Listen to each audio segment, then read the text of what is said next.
We are live in Studio B. This is your day-to-day BYU Sports play-by-play. I'm Spencer Linton, teamed up with Jarom Jordan. It is our pleasure to welcome in via Skype on the Deseret First Credit Union hotline from the lovely state of California and the city of Clovis, former BYU basketball standout Dalton Nixon. Dalton, great to have you on BYUSN. Thanks, guys. Good to be here with you guys. Okay, other than great weather, how are you and Talon enjoying California right now? You know, it's been good. You know, we're staying inside, social distancing ourselves, but spending a lot of time just doing homework and getting on Zoom with our professors, with tutors, just trying to do our very best to finish this semester out strong. This is just like another class, I guess, except we're not accredited professional teachers, so forget that part. But what is life like right now? Because around here we get this sense that it's just like, oh, everyone's not doing anything, but students are still going to class. You still have a regular schedule, right? Yeah, I still have a regular schedule, and so, you know, the mornings are packed pretty heavy with schoolwork, and you know, you still have deadlines for all your homework, so you're trying to do it the very best you can. But it is weird, you know, for us students, we're continuing to study and to, you know, go to class through this online or doing it remotely. And then, you know, we're still trying to stay in shape. Talon and I are, you know, still working out.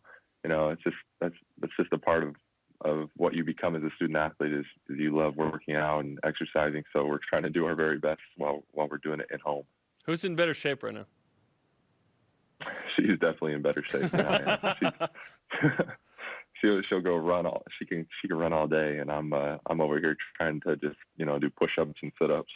You got a broken leg, man. Hopefully that's healed up by now, but you have an excuse, right? Yeah, you know, the foot's it's feeling a lot better, so, you know, I'm just doing what I can and, you know, trying to be creative. Mark Pope mentioned in a BYUSN play-by-replay Gonzaga 2020, which is going to air Friday, shameless plug. He mentioned that your fibula was injured as well. Can you explain what happened to you at LMU? I know during the season it's kind of like you want to keep it under wraps and just get healthy, but what exactly happened to you? Yeah, I just, you know, when I went down, it was the weirdest thing. At first, I thought it was my Achilles. I thought it could have been my knee too. Because I had most of my pain was in the back of my ankle, but yeah, it was just you know, you go down with that type of injury, and where I just felt like just every single part of my ankle, like every single part of the ligament had just like I had no strength at all. It was high, it was low, it was on the outside, it was on the inside, just everything about it just absolutely just killed. So. You know, everyone probably saw me, you know, walking around. You know, I was in warm-ups for the Gonzaga game, but like that thing, it just killed. And so the thing that's hard is, you know, with this news of canceling the NCAA tournament, I finally got my ankle ready, and it was healthy, it was strong, so I was ready to go. So what was the injury then? Did you fracture something? Did you tear something? Yeah, it was just a hairline fracture. On my ankle. You know, it was a good situation where I could still walk around, get around, but it was definitely painful, but healed up really well. Dalton Nixon with us on BYU Sports Nation. Dalton, you just brought up the injury, and then we're kind of moving down the line towards finding out about the season being canceled. So you're trying to get healthy. You feel like, hey, maybe I can make a run at the NCAA tournament, only to find out that you're not going to be able to play in that. So how have you been able to cope with all of that, given your unique circumstances? You know, it's been hard, especially because you worked for the last 5 weeks to get ready for this NCAA tournament. You know, that was kind of the plan. But when I talked to my teammates, when I talked to my coaches, we just looked back on the whole season and just realized how special it really was. You know, there were so many things that happened that brought us together, and just the joy of going through the journey together is really what stands out to me, and really being able to just take all the positives from this year. How have you coped with this and come to terms with everything? Because it's still kind of fresh, right? There have been all these simulations. It would have been the Sweet 16 Elite 8 weekend over the weekend. How have you dealt with this? You know, it's been hard. It's been really hard. I think some of the ways that I cope with it is I still work out, still try and get in shape. That's just like who I am. I love doing that. But those times it's really hard because you see all the the things on social media about these simulations and what could have been, and I try and do my very best of just looking back. I'll go through my camera roll and see pictures of after all the games that we played, and go back and just see footage from some of the games that we played. Just trying to really just focus on everything that happened really well, and don't let anything take away from that. It's really easy to sit there and for the rest of my life I could sit around thinking what could have been, but the reality is that we had an amazing season, and that's something that I always want to remember. Top 20 ranking. You finished second alone in the West Coast Conference for the first time in BYU basketball history, behind Gonzaga, but you beat Gonzaga, and you get in at the end of the game. So let's rewind to that moment. What were you feeling on senior night against Gonzaga when you were able to get in the game? It was crazy. The whole game, I was trying to be the best cheerleader on the bench for my team, and they were so good the whole night. And then as we started to kind of we went up 9, 10, 11, however much it was, and coach looks down the bench and says, "Oh," and I was like, "Oh my gosh!" I take my warm-up top off, and I go into the game. And I was just like, it was kind of like deer in the headlights. I was like, wasn't expecting to get into the game, but to have that opportunity to just go in there, senior night, storm the court, beat one of the top teams in the country. That's something I'll never forget, and that was a really special moment that I was able to have with my teammates.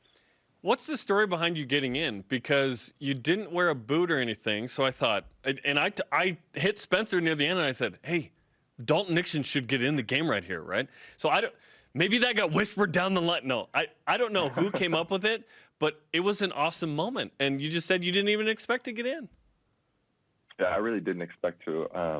I dressed out just to be able to walk for senior night, to be able to kind of remember my senior night as me in a BYU jersey. And,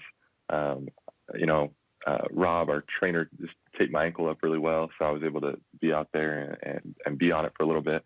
But yeah, I think it just went down the line, and I think it's kind of a light bulb went off that, oh, we should get Dalton.